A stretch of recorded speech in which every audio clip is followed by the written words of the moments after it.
converse of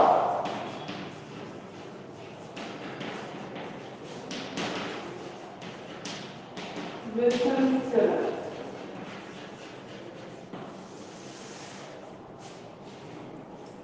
Wilson theorem का statement क्या था? Anyone? Statement of Wilson theorem?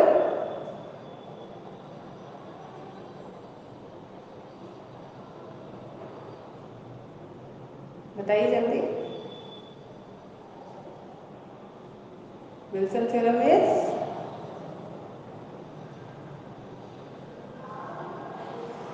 आवाज आ रही है ना?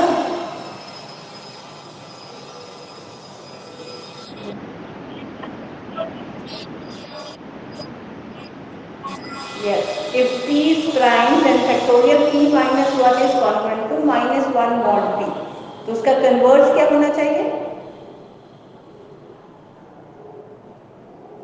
सोच सकते हैं उसी स्टेटमेंट का कन्वर्स क्या होगा?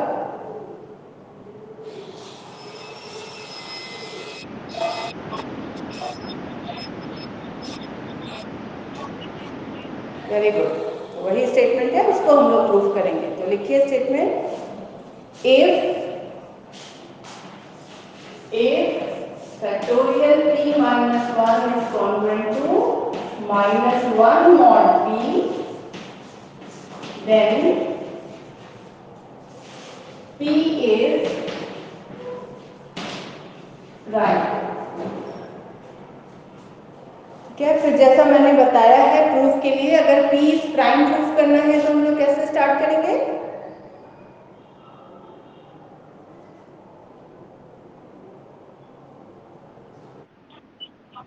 p is not prime, that means p is composite. Composite होता है तो उसको कैसे लिख सकते हैं?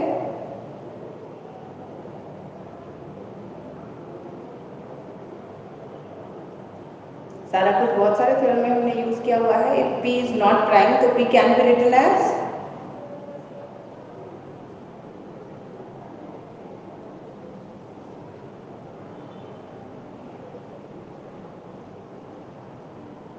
क्या लिखेंगे p को?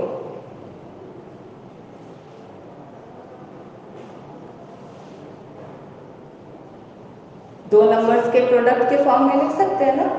कहीं कहीं हमने n1 इंटू n2 यूज किया है, कहीं पे h इंटू k यूज किया है। दैट मीन्स अगर p कंपोजिट है तो उसको आप दो नंबर्स के फॉर्म में रिप्रेजेंट कर सकते हो। और भी फंडामेंटल थ्योरम ऑफ अरिथमेटिक में आपने पढ़ा हुआ है, वो दो नंबर या तो दोनों प्राइम हो सकते हैं या एक प्राइम एक कंपोजिट हो सकता है, फर्दर सो ऑन। तो जस्ट आपको ध्यान में रखना है कि p अगर प्राइम नहीं है तो p can be written as a product of two numbers. तो प्रूफ में लिखिए, proof, let us suppose if possible, let us suppose if possible, comma, p is not prime, p is not prime, that is p is composite, that is p is composite and अगर composite है तो p को दो number के product में लिख सकते हैं, या हम लोग दो नंबर r s ले रहे हैं, कोई भी दो नंबर आप लिख सकते हो, h k भी यूज कर सकते हो, n1 n2 भी यूज कर सकते हैं, कोई प्रॉब्लम नहीं है। बट यहाँ पे r s लिया जा रहा है तो r में क्या कंडीशन होगा? r और s का कंडीशन क्या होगा?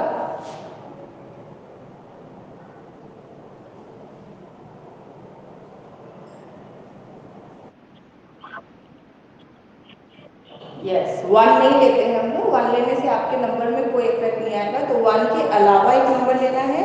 एंड एग्जैक्ट p भी हम लोग नहीं लेंगे, p से छोटा नंबर लेंगे। तो r एंड s में कंडीशन होगा one is less than r less than p, and s में भी सेम कंडीशन होगा one is less than s less than p।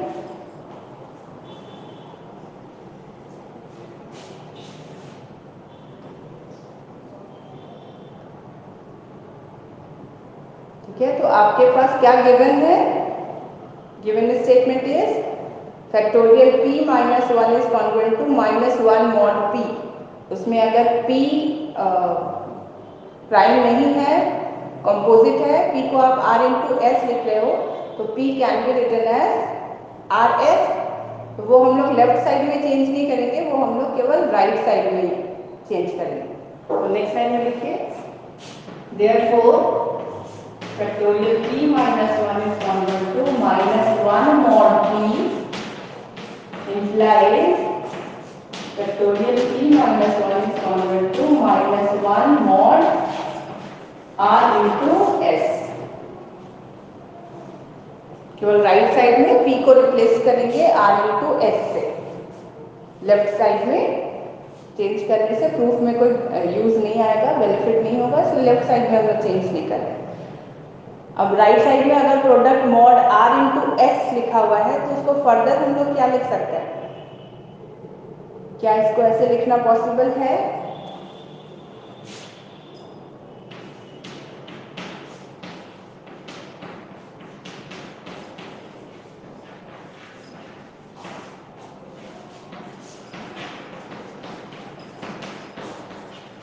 क्या इसको अलग अलग कर सकते हैं? एक लिख सकते हैं factorial P congruent to minus 1 mod R, and दूसरा स्टेटमेंट में लिखेंगे factorial P minus 1 is congruent to minus 1 mod S। तो R इंटू एस प्रोडक्ट है, इसको दो पार्ट में आप ब्रेक कर सकते हो, एक में R यूज करेंगे, एक में S यूज करेंगे। फर्स्ट वाले को इक्वेशन 1 लीजिए एंड सेकेंड को equation 2। Factorial P minus 1 is congruent to minus 1 mod R. Give it as equation 1, and factorial P minus 1 is congruent to minus 1 mod S. Give it as equation 2. फिर R में आपके पास क्या condition है?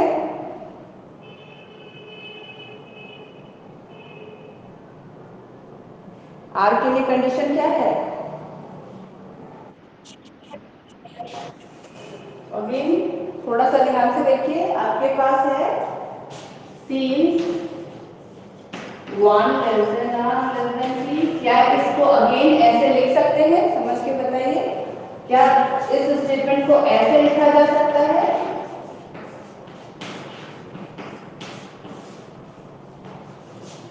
One से बड़ा and P से छोटा होना चाहिए। तो अगर हम लोग 2 से स्टार्ट करें P माइनस 1 तक, तो we can say that 2 is less equal to R less equal to P minus 1। कोई प्रॉब्लम है ऐसे लिखने में? ठीक है, क्योंकि इंटीजर्स पे काम कर रहे हैं, तो 1 के बाद डायरेक्टली आपको 2 मिलेगा। तो नेक्स्ट लाइन में लिखिए, this implies R can be written as any number in the product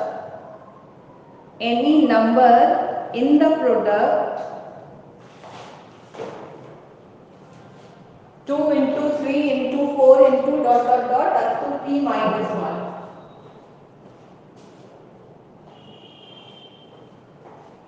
ठीक है, 2 से लेकर P minus 1 के में से कोई एक नंबर आपका R है। हम लोग लिख सकते हैं कि R कोई भी नंबर, उसमें से एक नंबर होगा इस प्रोडक्ट का,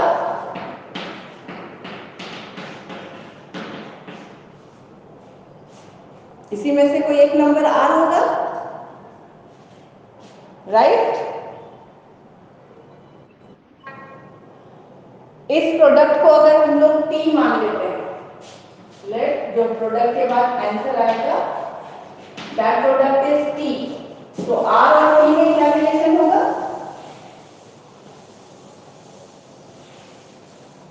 डिविजिबिलिटी रिलेशन में सोचिए, अगर ये प्रोडक्ट T है तो R और T में क्या रिलेशन होगा?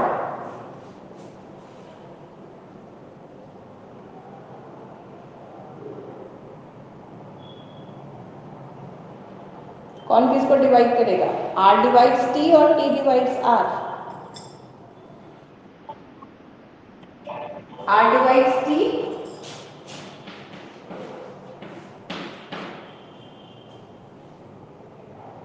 थोड़ा सा स्लाइड आपको जो समझने का जरूरत है, ये प्रोडक्ट में 1 मिसिंग है, अगर हम लोग 1 इसे अप्लाई कर दें तो T के वैल्यू में तो कोई चेंज नहीं आएगा। नहीं आएगा। लेकिन अगर हम लोग 1 से लेकर p-1 तक का प्रोडक्ट लिखते हैं तो वो क्या बन जाता है, product of 1 2 3 up to p-1। उसको आप क्या लिख सकते हो,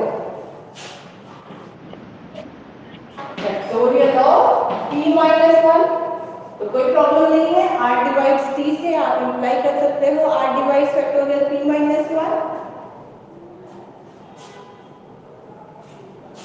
अगर इसमें एक लाइन फिर हम लोग ऐड कर दें फैक्टोरियल p-1 माइनस 0, एक कंट्राडिक्शन हम लोग को चाहिए, वहां तक हम लोग रीच करने का कोशिश कर रहे हैं।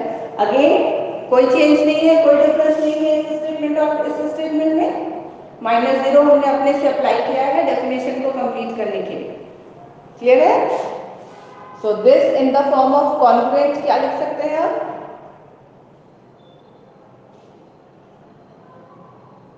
कॉन्ग्रुएंट के फॉर्म में क्या आएगा,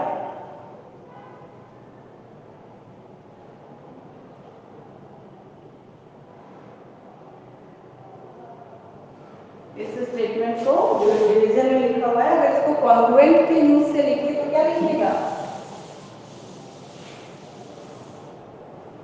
m divides a minus b, उसको कॉन्ग्रुएंट में क्या लिखते हैं,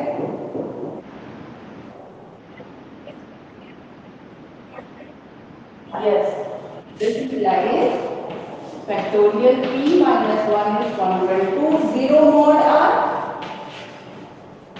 give it as equation 3। s और r में सेम कंडीशन था, s का वैल्यू भी 1 से लेकर p तक लाई कर रहा है। सेम काम जो हमने r के लिए किया अगर हम लोग s के लिए भी करेंगे तो सेम रिजल्ट आपको मिल जाएगा, इसलिए हम लोग डायरेक्टली लिखते हैं यहाँ पे similarly factorial p-1 is congruent to 0 mod s। कोई प्रॉब्लम? सेम रीजनिंग जो आर के लिए दिया था एस के लिए आप दोगे तो आपको मिल जाएगा factorial p-1 is congruent to 0 mod s, give it as equation 4। then next line में लिखिए from equations 1 and 3, बताइए तो क्या हम लोग कंक्लूजन निकाल सकते हैं। आपके पास लिखा हुआ है इक्वेशन 1 और इक्वेशन 3, दोनों को ध्यान से ऑब्जर्व करके बताइए क्या लिख सकते हैं।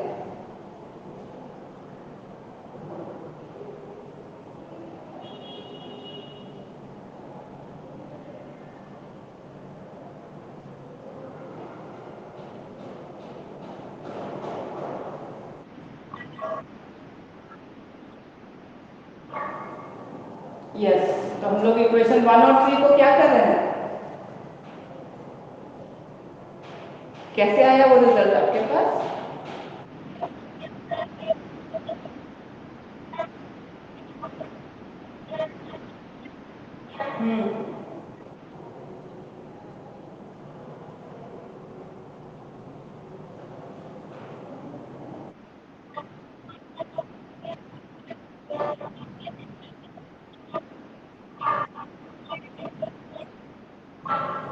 हाँ इक्वेट करके भी आप बोल सकते हो या एक सिंपल तरीका आप सब्ट्रैक्ट भी कर सकते हो, आई थिंक उससे भी कोई चेंज नहीं आएगा,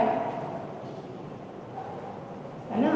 या दोनों को जस्ट हाँ दोनों इक्वेशन को ऑब्जर्व करोगे तो एक में मिल रहा है factorial p-1 is congruent to -1 mod r और एक में मिल रहा है factorial p-1 is congruent to 0 mod r, that means -1 is congruent to 0, minus एक में आपको रिमाइंडर -1 मिल रहा है, एक में रिमाइंडर 0 मिल रहा है, तो जस्ट ऑब्जर्व करके भी आप लोग निकाल सकते हो। So from equation 1 and 3 we have -1 is congruent to 0 mod r, इसका मतलब r डिवाइड्स 1 आ जाएगा,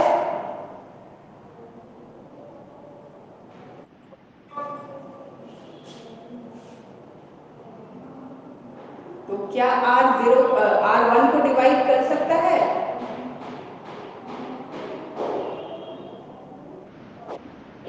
r का वैल्यू आपने ग्रेटर देन 1 एज्यूम किया हुआ है, तो r डिवाइड्स 1 आ रहा है, that means this is the contradiction. तो इसको हम लोग लिखते हैं एक सिंपल लैंग्वेज में which is absurd. ABSURD, absurd means एकदम कंट्राडिक्शन है या बेकार है, पॉसिबल नहीं है, वही मीनिंग निकलता है कि ऐसा होना पॉसिबल नहीं है। तो सिंपल लैंग्वेज लिखते हैं इट इज एब्सर्ड। एस के लिए भी सेम रीजनिंग आएगा आपका। Similarly from equations 2 and 4, similarly from equations 2 and 4, we have s divides 1, we have s divides 1, which is again absurd, which is again absurd।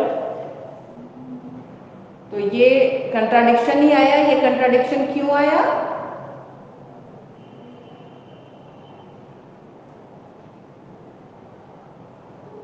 Contradiction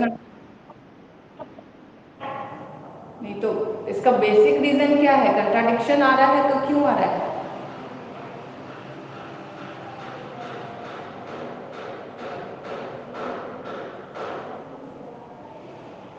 क्योंकि हमने P को क्या माना हुआ है? अपोजिट माना हुआ है, तब आपको 2 नंबर R और S मिले, इसलिए ये कंट्राडिक्टरी रिजल्ट आपको मिल रहा है। तो लिखिए hence our supposition that P is composite is wrong. This implies P is prime. This implies P is prime.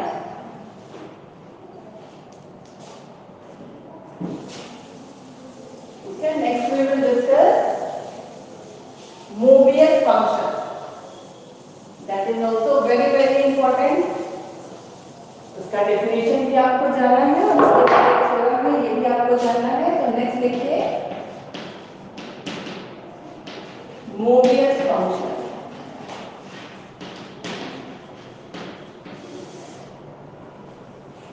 Mobius function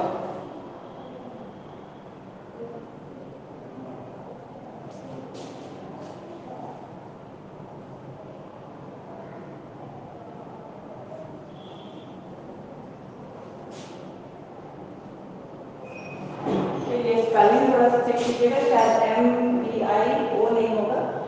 ठीक है, बुक से एक बार वेरीफाई कर लीजिएगा। It is MOBIUS,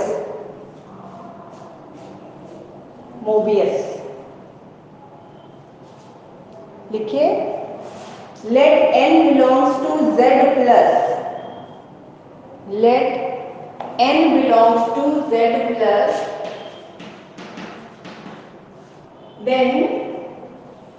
then the Mobius function of n is denoted by, then the Mobius function of n is denoted by mu n,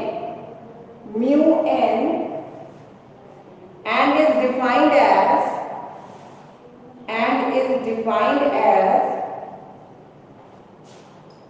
mu n is equal to 1 if n is equal to 1, mu n equal to 0 if n has a perfect square,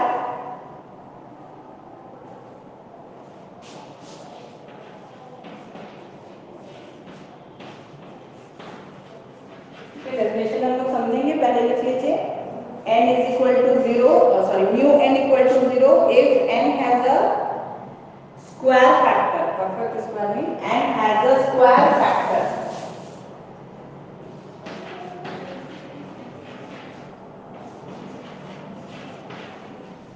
and third value दिया हुआ है, it is -1 to the power r, -1 to the power r if n is a product of r rational primes। -1 to the power r if n is a product of r rational primes। कुछ values हम लोग निकालते हैं तो आपको definition clear हो जाएगा।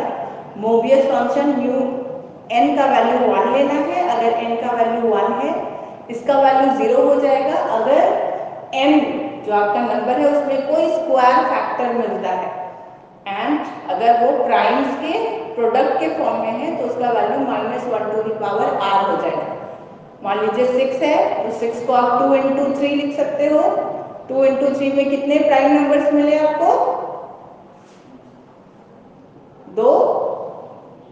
तो उसका वैल्यू μ6 का वैल्यू आप लिखोगे -1 टू द पावर 2। तो हम लोग 1 से 10 तक म्यू का वैल्यूज निकालते हैं और उसके बाद आपको पूरा डेफिनेशन समझ में आ जाएगा। तो try to write by yourself first μ1 μ2 up to μ10 कितना वैल्यूज आएगा अकॉर्डिंग टू दिस डेफिनेशन लिखिए, फिर मैं डिस्कस करूंगी। μ1 से लेकर μ10 तक का value according to this definition अपने कॉपी में लिखिए, उसके बाद मैं ब्लैक बोर्ड पे लिखती हूँ, आप अपना वेरीफाई कर लीजिएगा आपको डेफिनेशन क्लियर हुआ या नहीं।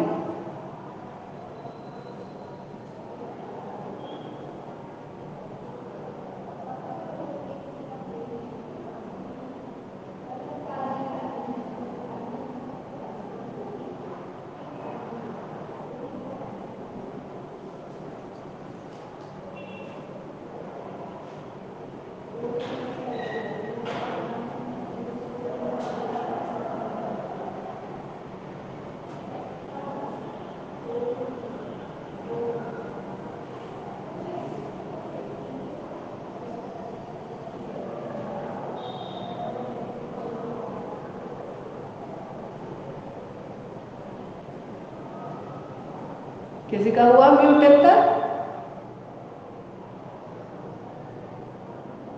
सारा वैल्यूज अपने से सोच के लिखिए, फिर मैं जब डिस्कस करूंगी आप देखिएगा आपको कहाँ पे कौन सा वैल्यू गलत आया है और आपका डेफिनेशन आपने समझा है या नहीं। किसी का हो जाएगा μ10 तक तो मुझे बताइए, फिर मैं लिखना स्टार्ट करूँगी।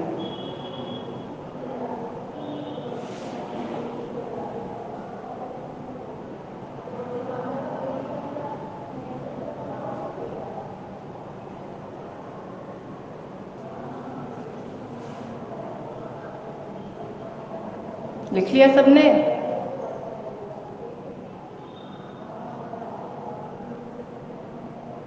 μ1 कितना होगा?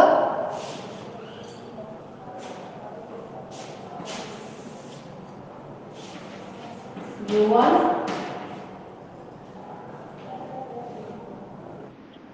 1 इस डेफिनेशन से फर्स्ट वाला से n इक्वल टू 1 लेंगे तो μ1 का वैल्यू 1 हो जाएगा। μ2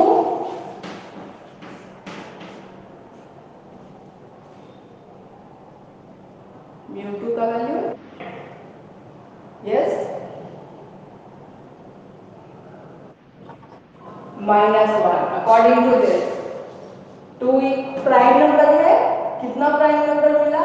एक ही प्राइम नंबर मिला, तो it is -1 to the power 1। तो μ2 का वैल्यू होगा -1। μ3 with the same reason 3 is a prime, केवल एक ही प्राइम है तो again -1 to the power 1 is -1। μ4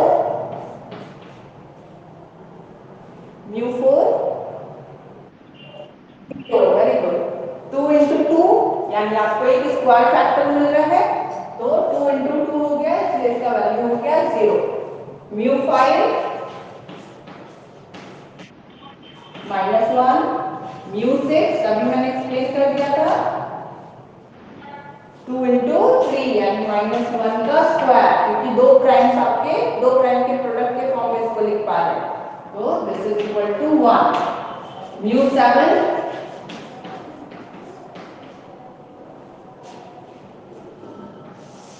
μ7 -1। μ8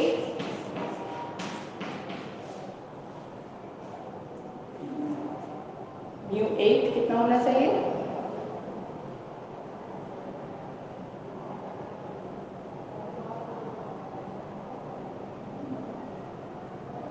सोचिए, ट्राई कीजिए, क्या लिखा है आपने, क्या लगता है आपको क्या होना चाहिए?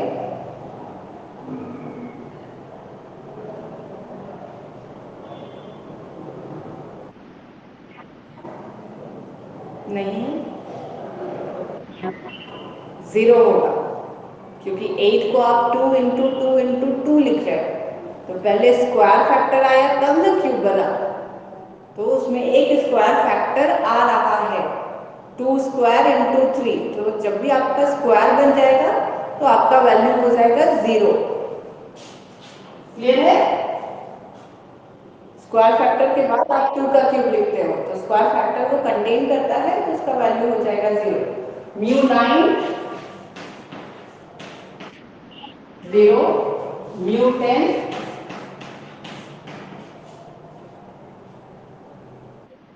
1। इसमें 2 इंटू 5 इसको लिखते हैं, दो प्राइम्स के प्रोडक्ट के फॉर्म में आ रहा है, तो -1 to the power r means -1 का स्क्वायर, दैट इज 1। तो अब 1 से 10 तक का जो वैल्यूज आया है उसको एनालाइज करके हम लोग क्या बोल सकते हैं?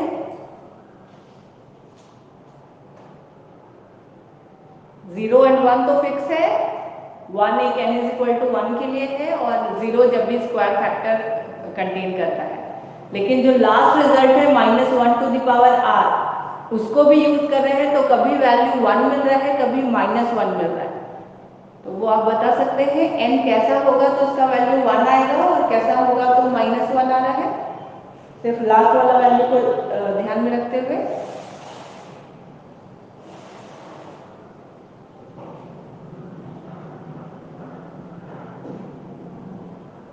लास्ट डेफिनेशन के अकॉर्डिंग 1 कब आ रहा है और -1 कब आ रहा है?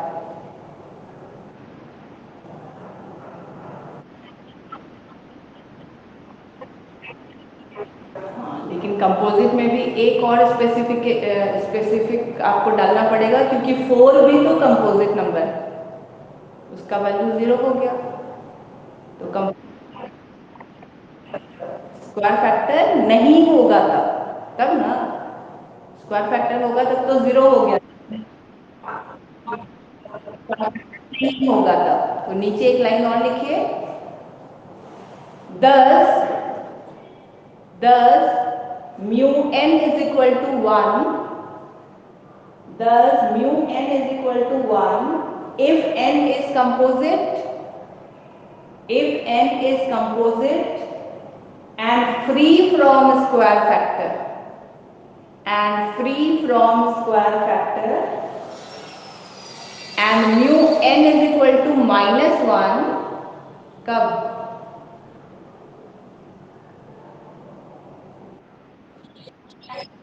If n is prime, very good, and mu n is equal to -1 if n is prime.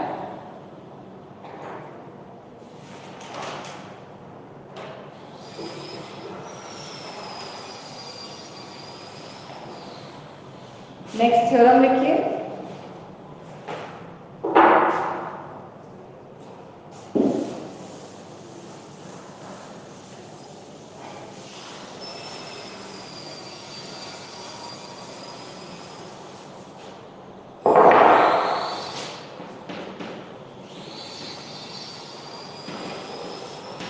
prove that mu n is multiplicative। क्या मतलब बताया था मैंने मल्टीप्लिकेटिव का? म्यू एन मल्टीप्लिकेटिव है, इसका मतलब आपको क्या प्रूव करना है?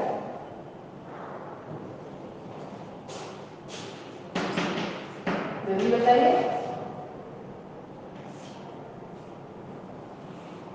यूलर्स फंक्शन के लिए हम लोग कर चुके हैं, यूलर्स फंक्शन इज मल्टीप्लिकेटिव। क्या प्रूव किया था हमने?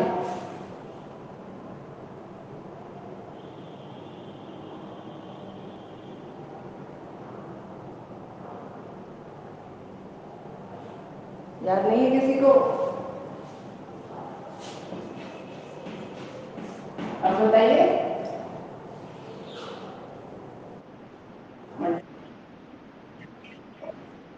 Yes, that is mu mm is equal to mu m into mu n।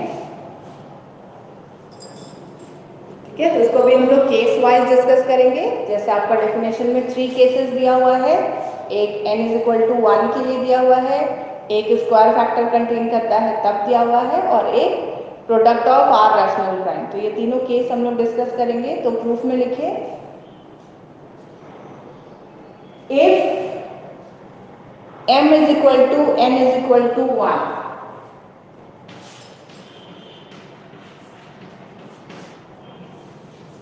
if m is equal to n is equal to 1, then mu mn का मतलब क्या हो गया,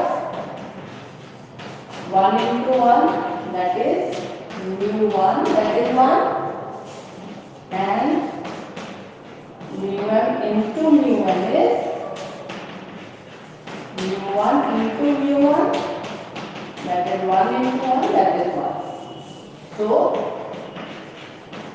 mu mn is equal to mu m into mu n if m is equal to n is equal to 1. तो first case के लिए आपका true हो रहा है। अगर m और n दोनों 1 है तो left hand side is equal to right hand side.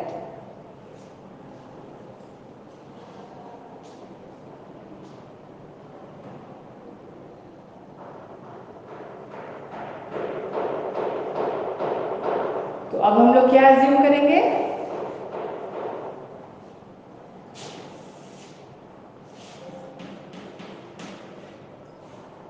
क्या अज्यूम करेंगे बताइए, m greater than 1 n greater than 1 के लिए तो होल्ड कर रहा है, तो अब हम लोग मान लेंगे कि m भी 1 से बड़ा है, n भी 1 से बड़ा है। तो अब इसके बाद भी आपके डेफिनेशन में दो केसेस दिया हुआ है। अगर m और n दोनों स्क्वायर फैक्टर कंटेन करते हैं तो क्या होगा,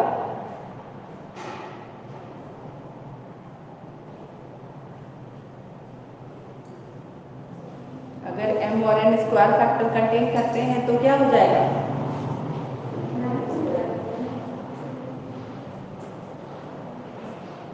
म्यू mn का वैल्यू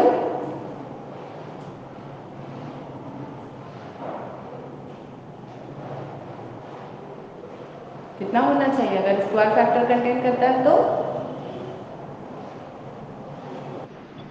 0, और mu m into mu n दोनों में से एक भी स्क्वायर फैक्टर करता है या दोनों भी करता है, तो mu m into mu n का वैल्यू भी कितना हो जाएगा, 0। यानी इस केस में भी आपका थ्योरम होल्ड कर रहा है। तो लिखिए, if m and n contains a square factor, if m and n contains a square factor, then mn also contains a square factor, then mn also contains a square factor, hence mu mn equal to 0 equal to mu m into mu n, इसका value भी 0 आएगा, इसका value भी 0 आएगा।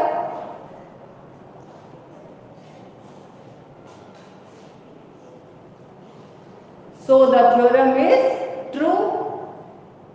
So the theorem is true.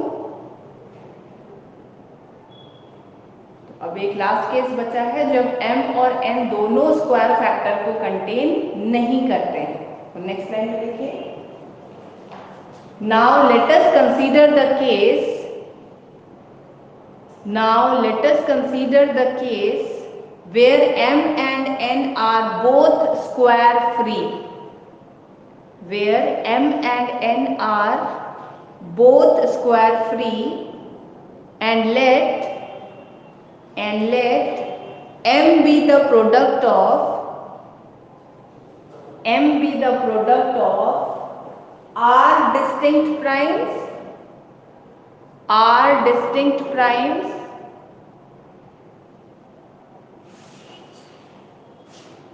मान लेते हैं कि m को जब हम लोग फैक्टर किए तो r डिस्टिंक्ट प्राइम्स मिला, इसका नाम दे देते हैं p1 p2 p3 dot dot dot up to pr। ठीक है, m को फैक्टराइज किए तो r डिस्टिंक्ट प्राइम मिला, उसका ये फॉर्म है, and and n be the product of s distinct primes, and n be the product of s distinct primes, इसका नाम ले देते हैं q1 q2 q3 dot dot dot qs. Then what about mu m? mu m का value क्या हो जाएगा बताइए?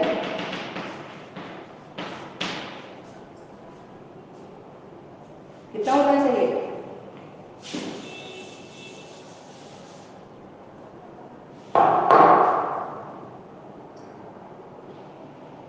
डेफिनेशन समझ के हैं तो बताइए mu m कितना होगा?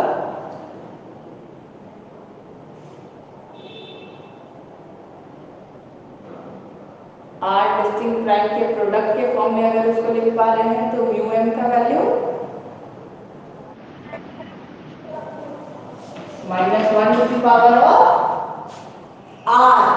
जितना प्राइम्स का प्रोडक्ट मिला है, हाउ मेनी प्राइम्स आ गए, तो r प्राइम्स है तो -1 to the power r, and mu n is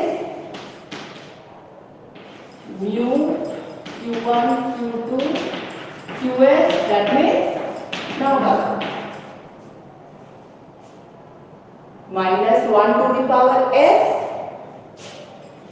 So what about mu m into mu n?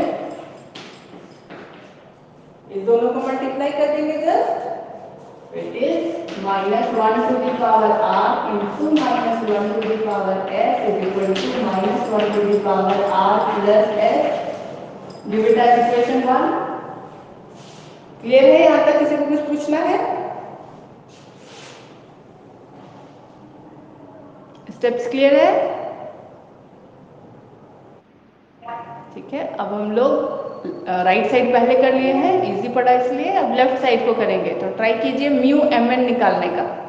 पहले अपने से ट्राई करो. What is the value of mu M N in this case?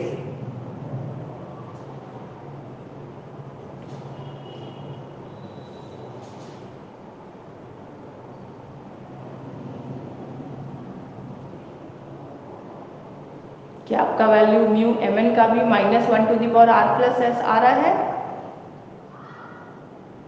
किसी का आ जाएगा तो बताओगे?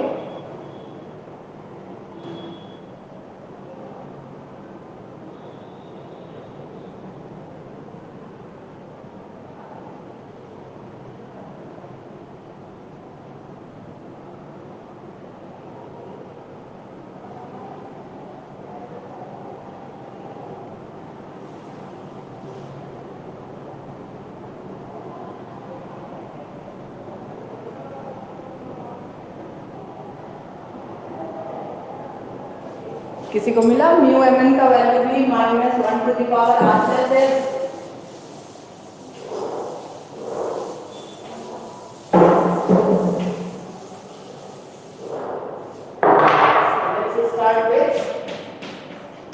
पहले एम एन हम लोग निकाल लेते हैं. एम एन कितना हो जाएगा? एम का value P1 P2 PR and N का वैल्यू हो गया P1 Q2 QS. What about M N? कितने प्राइम्स हो गए टोटल?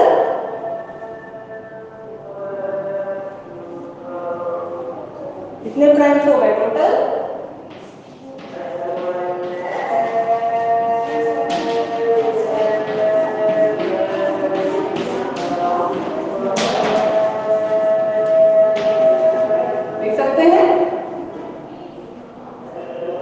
PR तक में R प्राइम्स है, Q1 से QS तक में S प्राइम्स है, तो product of R plus S primes लिख सकते हैं ना? तो म्यू एम एन क्या हो जाएगा?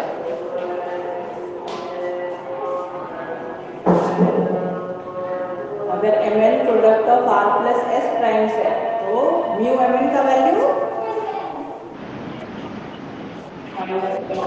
R plus S from equation 1 and 2.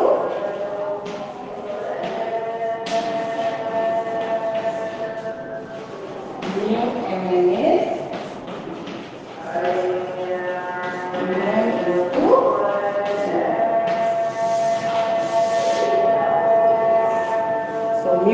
Function is multiplicative. Next class में हम लोग करेंगे, एक थ्योरम और है मोबियस फंक्शन पे, एक नहीं दो थ्योरम है, जिसमें एक क्लास में आप अपने से समझ के कर सकते हो, and then we will go to Pythagorean triplet. फिर से हम लोग स्टार्ट करेंगे पाइथागोरियन ट्रिपलेट। ये भी आप लोग क्लास 7-8 में पढ़ चुके हो क्या होता है, थोड़ा सा रिवाइज करके रखिएगा।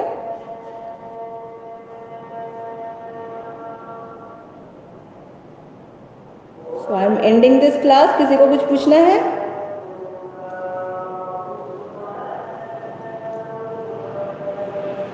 कोई डाउट नहीं है? ठीक है, तो आई एम एंडिंग दिस क्लास।